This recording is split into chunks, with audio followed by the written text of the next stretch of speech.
दंडवत हो.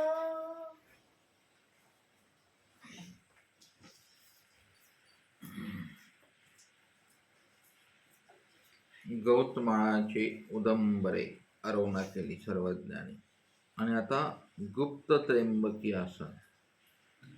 त्या त्र्यंबकेश्वरला एवढे स्थान आहे, पुनश्च शोधणीच करावी लागते त्याची. मग सर्वज्ञ तेथून गुप्त त्र्यंबका विजय केले. तेथ गोसावी दोन्ही दारशंका धरोणी भीतरी अवलोकिले. मग गोसाव्याशी नावेक चौकी आसन झाले. मग बाईशी चरण खेळान केले. गोळा झाला, टिळा केला, विडा वळगवला. मग गोसावी तेथून विजय केले.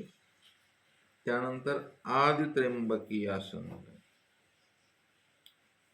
गुप्त त्र्यंबक नंतर आदि त्र्यंबक.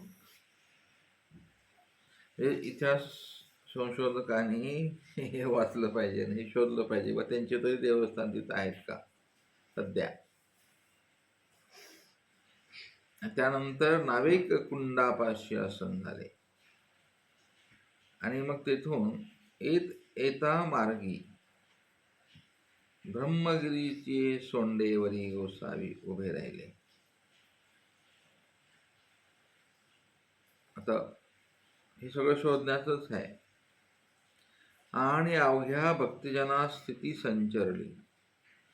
सर्वज्ञ म्हणतात, बाई हा देखिला पैल समुद्र. म्हणून अवघे भक्तजन पाहू लागले. बाईसा म्हणते, बाबा कैसा बरवा. सर्वज्ञ म्हणतात, हे पैल देखिले पाणी जळमळी तू दिसत असे. बाईशी म्हणितले, हो बाबा दिसत असे. सर्वज्ञ म्हणतात, हे अवघी भूतसृष्टी की बाई. निरूपण करण्याची शैली सर्वज्ञांची. तर म्हणतात, हे अवघी भूतसृष्टी की बाई. एथ कर्मलेप निमान्य आती परी निफज नाही. आता काय कळालं सांगा. सर्वज्ञांनी काय दाखवलं, तुम्ही काय समजलं, माईभट्टांना काय म्हणायचं सांगावं. आता ऐकलं झालं, लिळा संपल्या.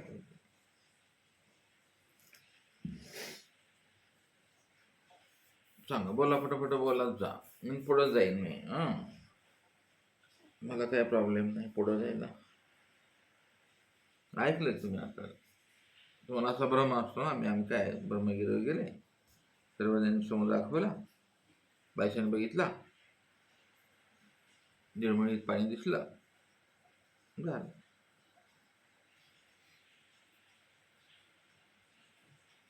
असं म्हणतात, मग हे अवघी भूत सृष्टी की बाई.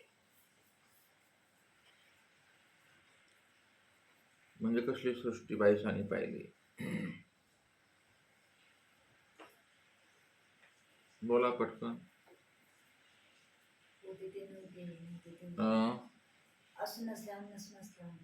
नीट नीट हळूहळू. म्हणजे काय, मला समजेल असं सांगा.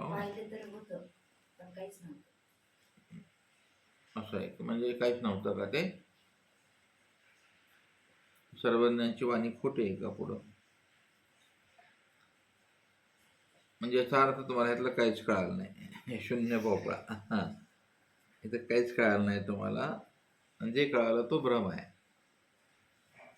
इथे सर्वज्ञांनी भोगभूमी दाखवले. ब्रह्मगिरीच्या पलीकडे मुंबई दाखवले सर्वज्ञांनी. मुंबईचा सागर दाखवलाय.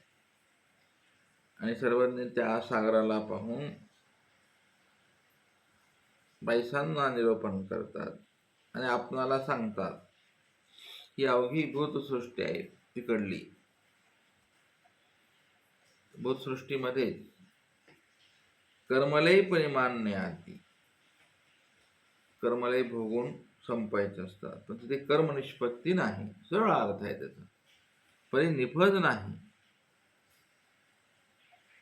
असा सरळ अर्थ या लेणीने घेतलेला आहे. सूत्र कसं आहे? सूत्रपाठ पाठ आहे. मला अशातच काय योग येतो आलेला आहे काय? सूत्रपाठ पाठ पाहिजे. कुठं आहे सूत्र अशा संदर्भात? संदर्भ विषय काय चाललाय?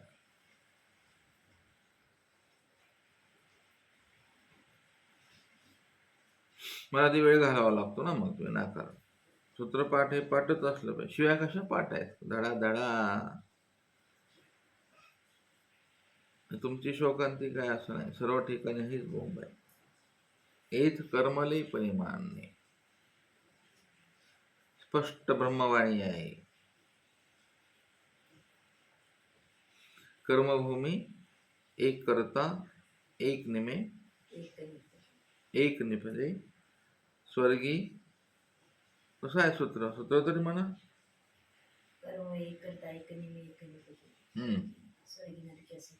हा, तोंडात नको बोलू ना बाई. हा, बोला सूत्र. तुमचा अहंकार आडवा येतोय का सूत्र बोलायला?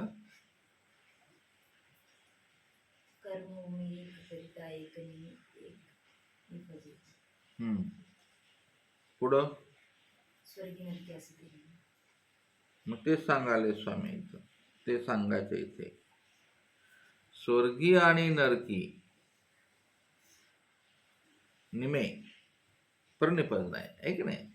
सोपी सरळ गोष्ट आहे. त्याला असं फक्त लिंक लावायचे असे विवचनाला. इथे कर्मलेपणे मानणे आधी कर्म भोगायला इथं भूतसृष्टी आलेली आहे म्हणाले. हे बघा, म्हणून मुंबईला जुने साधू लोक जायचे नाहीत. मुंबई जायचंच नाही. ती भोगभूमीत आहे, ती भूतसृष्टी आहे. ती भूतांना कर्माचा निपज नसतो. भूताचे अनेक अर्थ आहेत. भूतसृष्टी अनेक अर्थाने साहित्यामध्ये येते.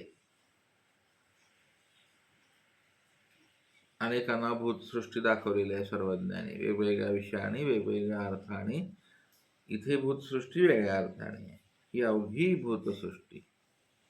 तिथून तिकडं समुद्रच पाहिला तो आणि दिव्य दृष्टी दिली आहे सर्वज्ञानी. त्यावेळेला बघ, सर्वांनी पाहिलं असं सगळं जग तिकडलं. ही अवघी भूतसृष्टी गावाला. त्या तिकडे जे जेवढे देश असतील ना, साता समुद्राच्या तिथे पलीकडे, मुंबई पासून पलीकडे कोणचे बेट आहेत? अंदमान निकोबार. सावरकरांना कुठं ठेवलं होतं?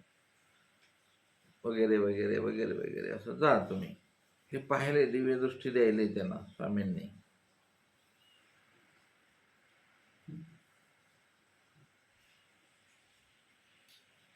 मग आता इथे पण एक भोगभूमी आहे, कर्मभूमीत.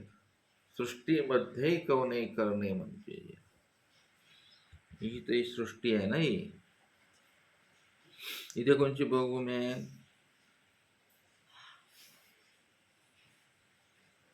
इथे कोणची भोगभूमी आहे? कुणासाठी? कोणची भूतसृष्टी आहे?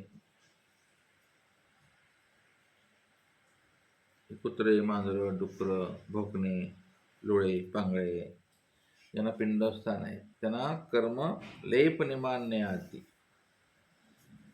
तर कर्म निफळ नाही, नवीन नाही निफळ. साप इथं पण चतुर्विध भूतसृष्टी आहे ना. तर मनुष्य देहच असा आहे की तिथे कर्म निष्पत्ती आहे. कर्म आम्ही काय म्हणाले? पर निपज नाही. कर्मलयपणे मानणे, भोगून निमावं लागतं.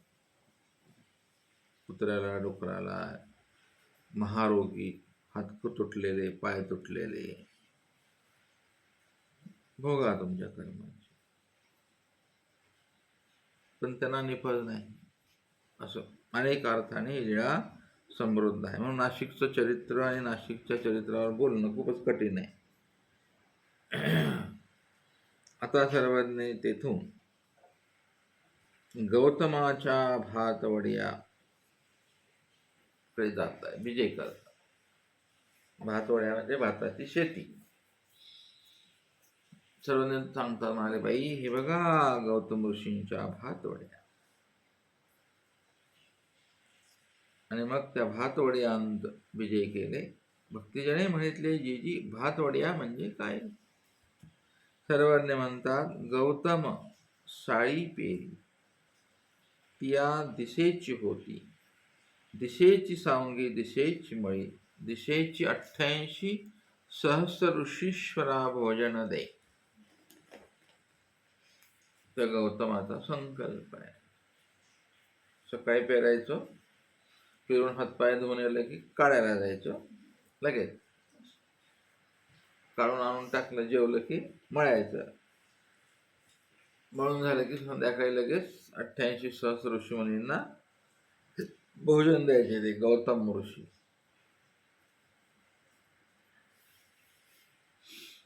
आपल्याकडं अद्भुत आहे ते, आहे की नाही? आता इथं सायन्सने, मॉडर्न सायन्सने तो त्या जमिनीचा विषय घेतला पाहिजे, किंवा एवढं कसं काय साळी एका दिवसात सगळं होऊन जातं. पेरल्या बी, उगवल्या बी, आल्या बी, पिकल्या बी, खळं केलं बी, आणि भात झाला पण. ह्याला काय म्हणतात? कसली सृष्टी आता हे शोधावं लागेल तुम्हाला. या जगामध्ये असं खूप ठेवलेलं आहे देवाने आपल्यासाठी. एका मातीतून सगळं जन्माला येते. काय म्हणता, सहज ऋषीश्वरा इथे भोजन दे. आणि मग तो भात उरलेला काय करायचं? उरला भात तो येत साठवी, तिया या भातडी आगा. तिथं काय आता 2 किलो 10 पोत्याने होईल का? 88 सहस्र ऋषी आहेत, आणि दररोज जेवायला आहे त्यांना, सकाळ संध्याकाळ. उरलेलं टाकून द्यायचं. म्हणतात, मग निघावे ऐसे उपजे. तर गौतमो निघून येते. त्या ऋषीश्वरांना थांबवून घ्यायचे प्रेमाने गौतम ऋषी. मग तेही त्या ऋषीश्वराने मावेची गाय रचिली, ते साळ्याशी रिगाली, ते गौतमे आळमाळ थैक म्हणून म्हणितले, तव ते पडली. त्या साधूंनी काय केलं? मायेची गाय रचली. तिकडं मायाची गाय रचली आणि इकडं मायाची स्त्री रचली, बस गुतून. हे गोंधळच आहे तो. ते तर गौतम ऋषीने काय केलं? थैक म्हणला, थैक. पडली. पडली म्हणजे मेली गाय. तुलेनी ऋषीश्वरे म्हणितली, तू गोहत्यारा आणि आम्ही ब्रह्महत्यारा. झाले 2 पाप गौतम ऋषीला झाली. ते निमित्त केले. हे विज्ञान शक्तीचं काम आहे त्यांच्याकडे. देवतेश लीळा विग्रह धारित्वादी. देवते आपण्या खालुते अपरोक्ष सगळे स्वामींचे वचन पाठ करून ही लीळा ऐकावी लागते. म्हणून म्हणलं, नाशिकचं चरित्र डोमेग्रामचं समजल, बेलापूरचं समजल, पण हे समजायला मोठं कठीण आहे. ह्याला पुराणाचा संदर्भ घेऊन विज्ञान जोडून मग तत्वज्ञान बसवावं लागतं. पण याच्यावरती विशेष बोलल्या जात नाही कुठे. मग आपण का बोलायचं हा प्रश्न आहे. तो म्हणतो, गौ हत्यारा ब्रह्महत्यारा, आता तुझ्या ठाई कोण राहील? ते ऋषीश्वर, आम्ही नाही राहत म्हणाले, तू असा आहेस नालायक. मग कुणाच्या ठिकाणी राहावं? आपल्या स्वामींनी सूत्रपाठला सांगितले, आहे की नाही? विषया साक्षी न विषयाचे एकासनी आपण या उपद्रवटी त्याचा. स्वामींनी दाखवून ठेवलं नाही, आहे का नाही? काय झाकलं नाही, सगळं उघडं केलंय.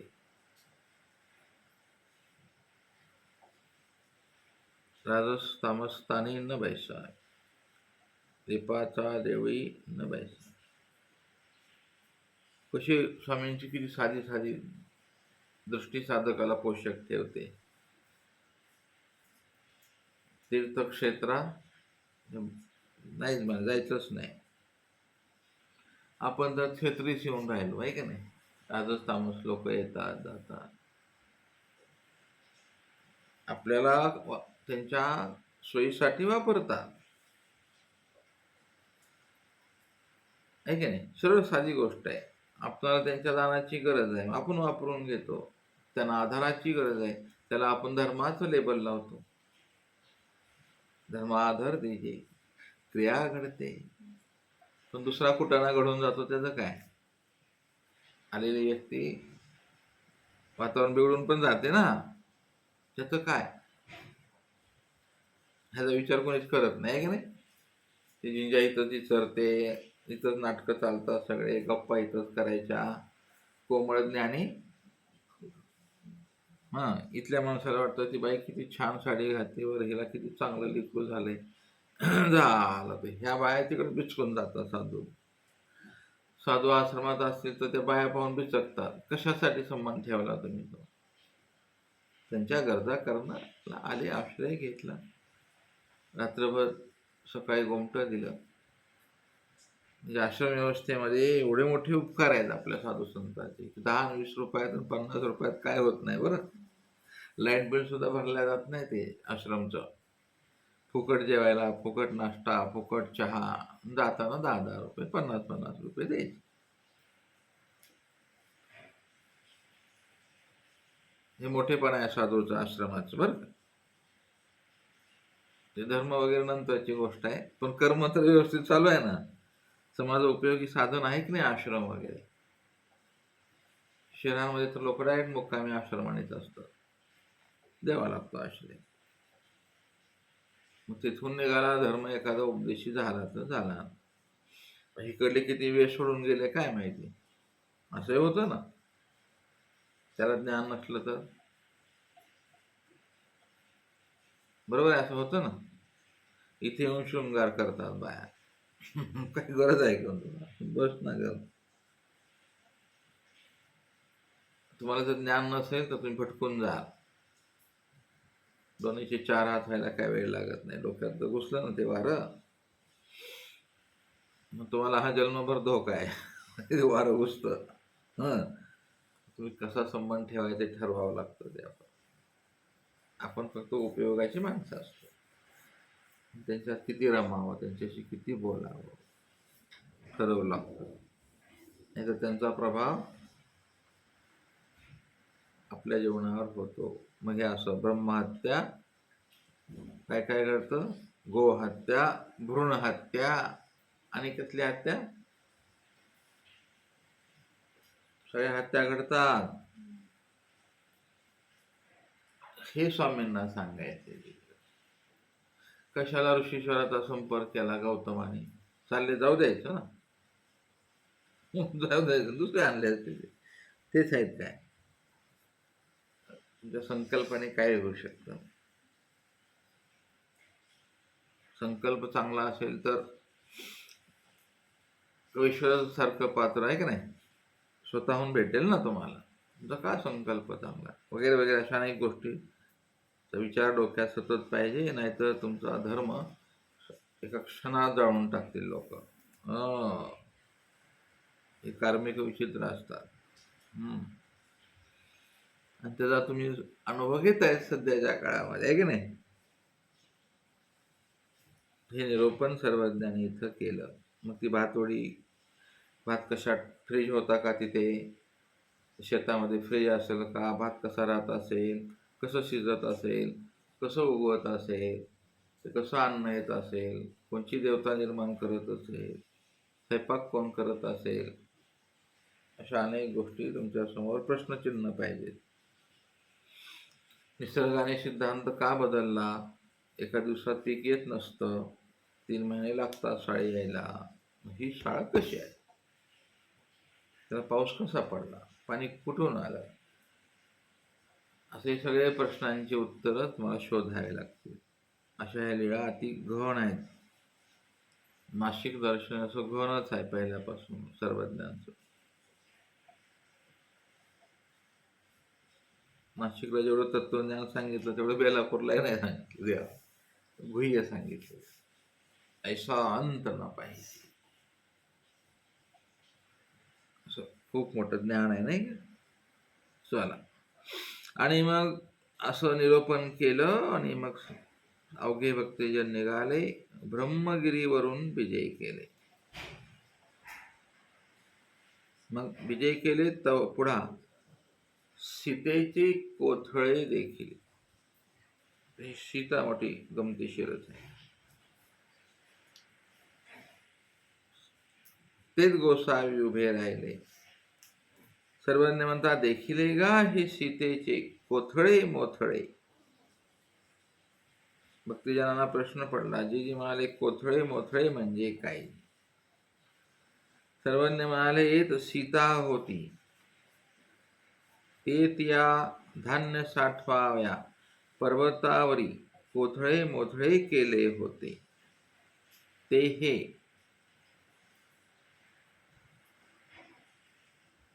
असं आहे. दगडाचं केलं आपलं कोणातरी खपारीत आहे की नाही, तिथं आणून धान्य साठवायचं असं.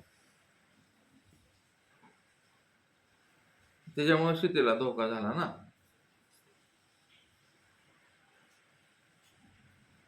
मोठं गमतीशीरच आहे सीता एक. आता ते धान्य आणायला फिरत असेलच ना, लक्ष्मणासोबत रामासोबत. फळं आणत असेल, इकडं जात असेल, तिकडं जात असेल. पाहिलं राक्षसाने, ती पूर्णच लंका आहे ना पुढं. आले लंकेश. अगोदर लंकेश नाही आला आहे का नाही?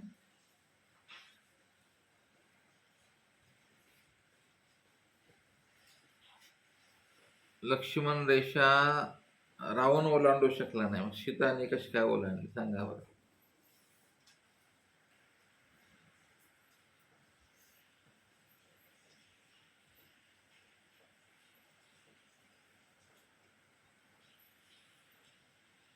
सांगा पटकन. विचार केला उद्या सांगा. असे अनंत जन्म जातील तुमचे उद्या म्हणता म्हणता. विचार करायचा की कसं. आणि ती तर सीतेसाठी ठेवलेली आहे, हिच्या पलीकडे जायचं नाही. तिला नाही, दुसरं कोणी येऊ नये. तिनं जाऊ नये म्हणून आहे ना. मी येईपर्यंत या बाहेर जायचं नाही, संपलं. रावणाने मध्ये घ्यायचा प्रयत्न केला. त्याच्या करंट आहे म्हणाले, गुप्त आपणला जमत नाही म्हणाले. ही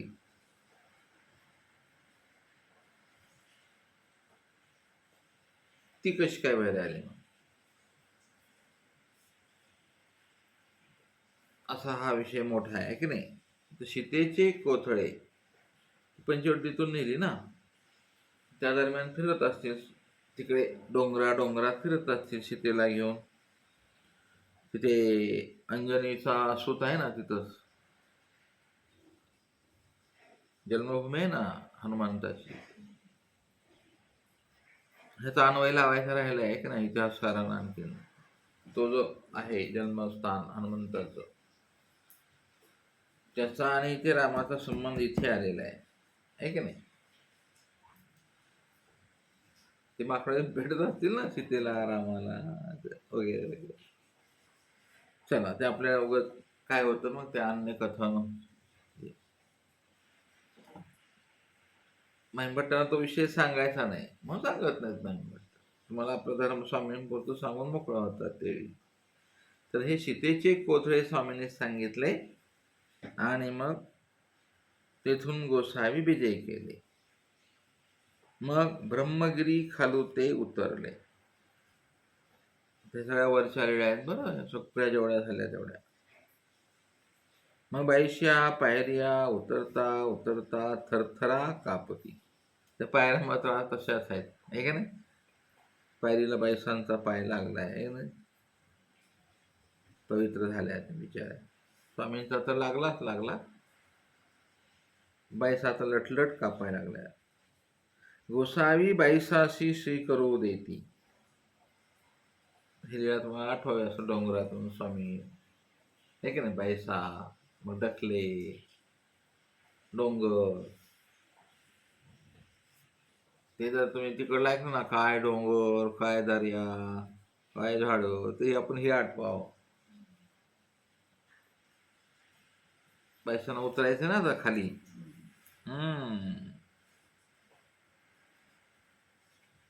आपले साधू डोंगर दऱ्या पाहायला जातात, म्हणून आश्चर्य आहे का नाही जगातलं. साधूंनी पाहायला जाव. झाडासारखी झाडं, फळासारखी फळं, आहे की नाही, इमारतीसारख्या इमारती, पण जातात. बरं, हनीमूनलाच गेल्यासारखं आहे ते. देवाची हानीच केली ना तुम्ही. काय आता मून आलाय काय काय आलाय, हानी केली हानी. तर ते असं बाईसांचं आठवावं. मायंभट्टांना आठवण्यासाठी सांगतात ते की बाईसासी सी करो दिला गोसाय. आणि दायंबा मुख्य भक्तिजन पुढाची गंगाळ्या पातले. ते गेले अवघे सगळे. मागीलाकडून बाईसा आल्या. आज बाईसा थकल्या, जाड्या आहेत, वजन आहे. स्वामी मात्र बाईसांना घेऊन आले. त्या ब्रह्मगिरीच्या पायऱ्या लय कठीण नाही, 2-2, 3-3 फुटाची एक पायरी येते. बाईसांकडून चढणं शक्य आहे, पण उतरणं कठीण आहे, कारण संपूर्ण तोल जाण्याची शक्यता आहे. मग स्वामीने आधार दिलाय. मग असं आठवावं आपण, देवा मला तो आधार दे, माझा तोल चाललाय आता अस्थिपरीचा, आहे की नाही. या अस्थिपरीच्या पायऱ्या उतरताना मी पडून जाईल खाली, सृष्टीत येईल, चतुर्वेद नरकाला जाईल. देवा मी आता कैवल्याच्या गडावर चढली आता, तिथून नका उतरू मला. आणि आलेच मी कर्म करायला तर तुमचा हात हातात घालून द्या. भिक्षेला जावं लागेल ना, जोपर्यंत जिवंत आहे तोपर्यंत तुम्हाला. स्वामींचा हात धरून जा, देवा तुम्ही मला असं उतरा. ही बाजारपेठ आहे कर्मभूमीची, आहे का नाही. कर्मभूमीचे बाजारपेठ आहे. आपल्या पूर्वजांनी 7 ग्रंथात सांगितलंय. ही बाजारपेठेत आपण जायचं असतं स्वामींना घेऊन. स्वामीसोबत असला काय प्रॉब्लेम आहे तुम्हाला, कुठे जा. स्वामींचा हातच अगोदर पकडला नाही का नाही. स्वामी अगोदर पकडायला लागतील, मग स्वामींचा श्रीकर आपोआप येईल तुम्हाला. असं कुठं कुठं आलेला आहे श्रीकर स्वामींचा. असा धरला नाही की ते आले, धरली नाही की ती आली.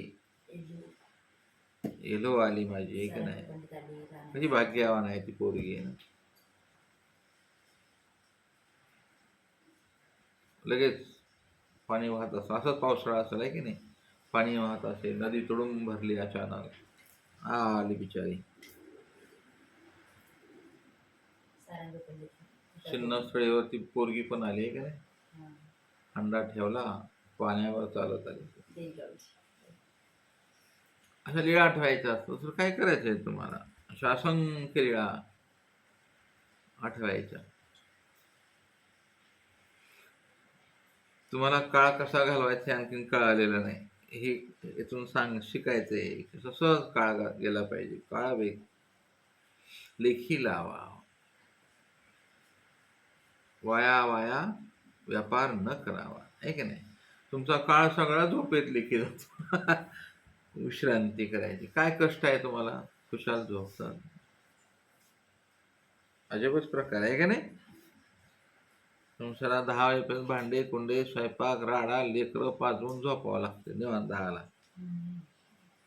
तुम्ही काहीच करत नाही. लज्जास्पद गोष्ट आहे का नाही.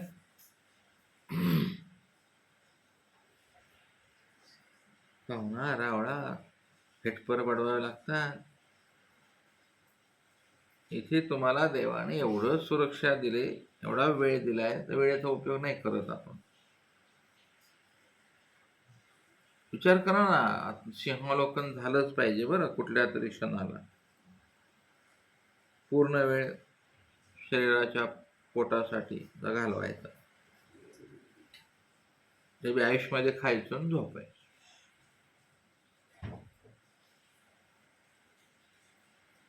देव नाही, धर्म नाही, कर्म बी नाही, सेवा बी नाही, दास्य नाही. परमार्गाच्या काय उपयोगी पडलो का आपण धर्मप्रचाराच्या, ते नाही. आपला एकांक समजून तुम्ही स्वनिष्ठ धर्म आचरा ना, परनिष्ठ नाही तर स्वनिष्ठ आचरा. वेळ नाही भेटत. कठीणच आहे आपलं काम. चला आता बायसांचा श्रीकर. स्वामींच्या श्रीकरात बायसांचा हात आहे. कशी असेल बरं ती लीळा? बायसांच्या समोर एक श्रीकर आहे स्वामींचा, आहे की नाही? आणि माझ्या मुलाचा आहे हो म्हणाले. आणि कुणाचा पाहिल्यावर त्या कुंडात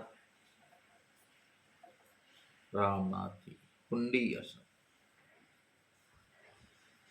झालं. तुमचं चरित्र झालं. मी तुम्हाला काही विचारू शकतो आता. त्या तिकडं नाही आलं काय भानगड तर चालतंय, पण ही भानगड आलीच पाहिजे. दे ना म्हणाले मला. त्यानं बघितलं, म्हणाले अरे. पुन्हा दुसऱ्या दिवशी भेटायला आले तर म्हणाले हा तर मी तिथे पाहिला होता हात. स्वामी म्हणाले बाई देऊन बघता ना. दिली का मला भिक्षा दिली? कुठल्या लीळा? असं सगळं तुम्हाला पाठ पाहिजे तर ते तुमचं साधुत्वाला बहर येईल. बहारो फुल बरसा. चक्रधर स्वामींनी म्हणलं पाहिजे मेरा साधक आया है.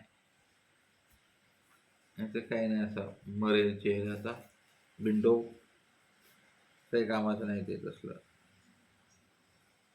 स्वामी असे आणलं बायसांना. आता हे सगळे पुढे येऊन बसलेत. बायसांना राग आलेला आहे आता. स्वामींना त्रास झालाय ना. बायसा कोपलेले आहेत. बायसा असं स्वस्थ नाही आहे. हे सगळे मस्त बसलेत पाणी पित तिथं. बायसा आल्या आणि मग दाईंबा ते कोपल्या.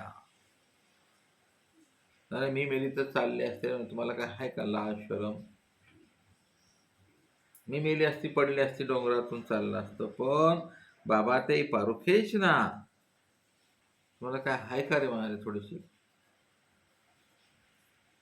बायसांचं किती प्रेम आहे ना स्वामींवर. स्वामी पडले असते ना रे पोरांनो, तुम्हाला काय कळतं का? स्वामींचा हात धरायचा, स्वामींना पाठीवर घेऊन यायचं. बायसांचा असा भाव आहे, श्रेष्ठ आहे की नाही. बायसा अशा विक्षिप्त विचारायच्या नाही आहे. पडला तर पडला आणि मेला तर मेला म्हणले. आता ब्रह्मगिरीला कशासाठी जातात माहिती आहे? पडली तर बरं होऊन जाईल म्हणतात, पिढा कटेल. हिलाही वाटतं हा पडला तर बरं जाईल, मी मोकळी. फ्रीडम आलाय आता सध्या नात्यांमध्ये जबरदस्त. पुण्याची घटना काय आहे? ढकलून दिलं त्या पोरीने ना. हा सगळं जग त्या चिंतेत आहे. अरबो रुपयाचा तो मुलगा सात्विक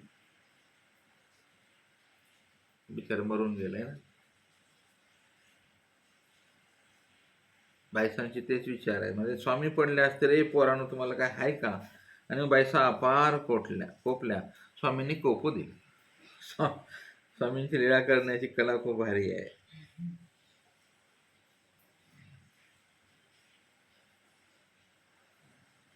दाईंबा म्हणतात बाई शांत राहा. म्हणजे का रे? ते म्हणाले अगो आम्ही आणि गोसावी सरसेच आलो, आमच्यासोबत तर स्वामी होते. हा. बाईसा म्हणते हा बाबा. बाबाए या सरशी विजय केले. सर्वज्ञ म्हणतात बाई हे या सरसे होते आणि ते तुम्हाशी हाती देत होते. म्हणून म्हणलं तुम्हाला नाशिकचे चरित्र आणखीन आपल्या समाजाला समजणं खूप कठीण आहे. म्हणलं हो बरोबर आहे, आम्ही यांच्यासोबत पण होतो, मग माझ्यासोबत तुमच्यासोबत होतो. आणि मग बायसाशी आश्चर्य झाले. त्यामुळे मला तर घेऊन आले तुम्ही, तिथं केव्हाचे पुढं घेऊन बसलेत. आता हे काय शक्तीचं कार्य आहे की नाही, विद्वान शक्ती. असे सर्वज्ञ उत्तरापंथीहून तुम्हाला एक स्वामी यायला काहीच हरकत नाही, दररोज भेटायला, आहे की नाही. स्वामी नाही आले तर चालेल, पण हे बायसांचे स्वामी येतील नाही ते श्रीकर द्यायला तुम्हाला. पाय दुखला स्वामी येतील ना, डोकं दुखलं स्वामी येतील ना तिथून डोकं दाबून द्यायला, अमृतांजन लावायला. येणार नाहीत का? तो काय प्रॉब्लेम आहे? लय प्रॉब्लेम आहे स्वामींना तुमच्याकडे यायला, कारण तुम्ही तशी आणखी तयार नाही झाली तुमची. बायसांची तयारी आहे म्हणून स्वामी तिला गेलेत ना आणायला. नवसांची अनुतापाची तयारी आहे, स्वामी गेले आणायला तिला, आहे ना. अरे म्हणाले, कशी लाडकी आहे म्हणाले, पोर भांडती म्हणाले मला, स्वतःच रुसून घेते.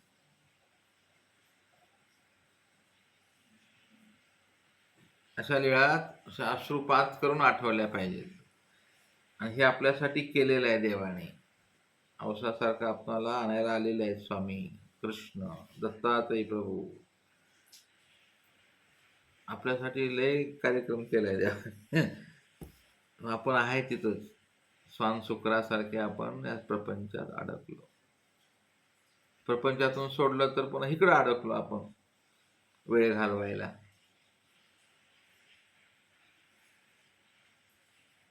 अशी लीळा आठवायची. मग तुम्हाला रुक्मिणी दिसेल, आहे की नाही. असं कुठलं चरित्र तुम्हाला काही आठवू शकतं. मदळसा राणी दिसेल, अनुसया माता दिसते, सहस्रार्जुनाच्या एकटाच नव्हता तो पठ्ठ्या, अनेक भानगडे होत्या त्याच्या. आणि कोण भेटले जातात ते प्रभू, असं सगळं आठवावं लागेल. आपल्याला प्रॉब्लेम हे आठवायचं नाही, माहिती आहे सगळं. आता इथे बायसांना खूप आश्चर्य झालं. बायसांचा शिनच हरला. म्हणाले, मी तिथं माझ्यासोबत देव आले. आणि सर्वज्ञच म्हणतात, हे या सरिसेही होते आणि हे तुम्हा सरिसेही होते. बाबा म्हणाले, मला नाही कळालं हे, मला सांगा ना तुमचं काय, कसं होता तुम्ही. मग बाई स्वामींनी आता इथं त्या डोंगरात बसून छानपैकी गोष्ट सांगितली. कुठल्या कुठल्या गोष्टी सांगितल्या. सिंदूरजनची गोष्ट सांगितली, वरंगलीची सांगितली. वरंगळची कोणती चरित्र झालंय तुमचं आता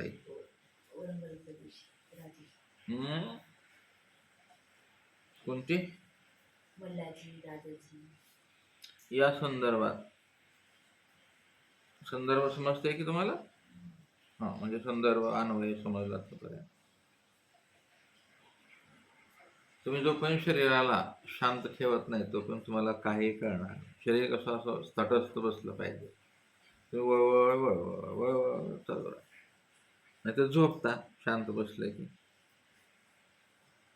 संदर्भ काय चालू आहे. मग सगळं निरोपण झालं, सर्वांना आनंद झाला. आणि मग सर्वज्ञ तेथे गंगाळासन झाले. तर गंगाळा नावाचं स्थान आहे तिथे, असं शोधायचंय बरं तुम्हाला. मग तिथून सर्वज्ञ कुशावर्ता विजय केले. तिथे कुंडीच्या उदकांत चरण घातले. आता तिकडून आलेले आहेत स्वामी. कुशावर्तात हेच कार्यक्रम करतात, आंघोळ्या करतात. ज्यांना लेकरं बाळा होत नाहीत त्यांनी कुशावर्ता स्नान करायचं. ज्यांना पितृदोष आहे, मात काय तुझ्या कुशावर्तात करा आंघोळ. मग ते गवताची काडी तोंडात देतात, त्यांचं सोहळं घालतात आणि मग जा म्हणतात. मध्ये आता कुशावर तर भरलेलं नाही, खाली उतरावं लागतं ते. आणि मग ब्राह्मण सोबत असतात. ते म्हणतात, आता कसं वाटतंय सांगा बरं तुम्हाला. फ्लॅट हो 10 मंत्र उच्चार म्हणतात. त्या स्नानाची फी आहे 5-5 हजार रुपये विधीपूर्वक. गंगा स्नान त्याची लई गंमत असते. अर्घ्य द्यावं लागतं, संध्यावंदन करावं लागतं, मंत्र उच्चार करावा लागतो. मग ते थुकायचं नाही, शेंबूड टाकायचं नाही त्या तिथं. अनेक पथ्य आहेत तिथे.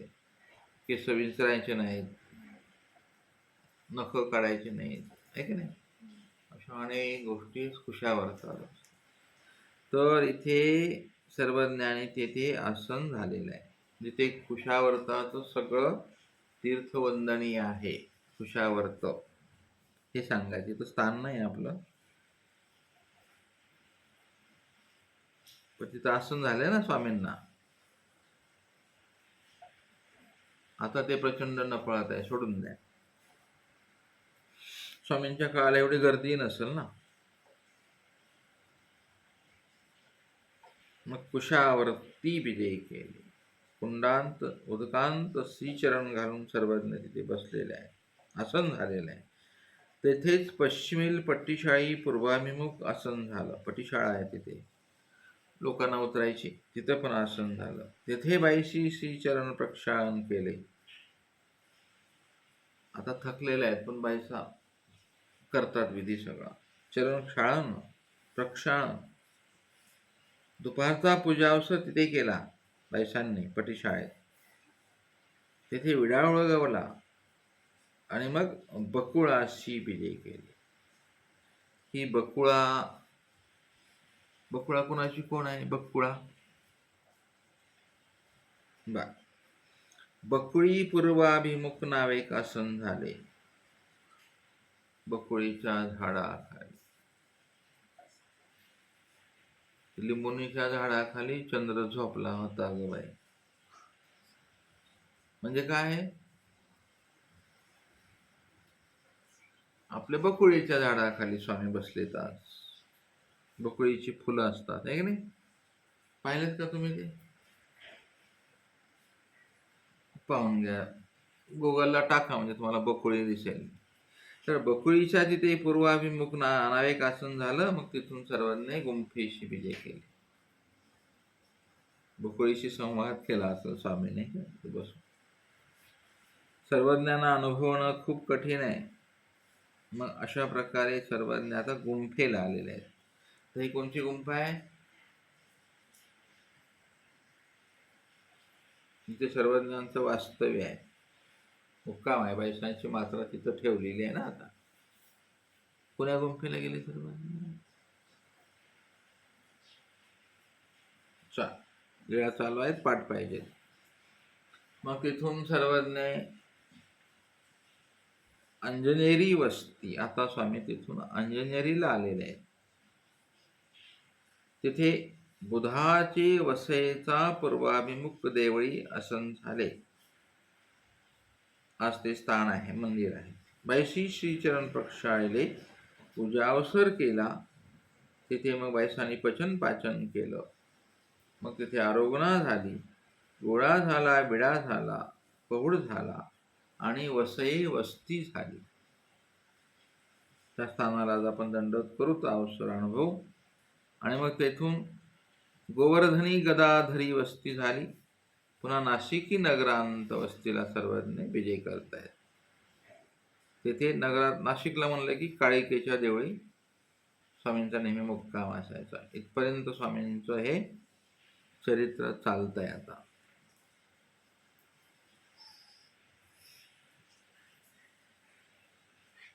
दंड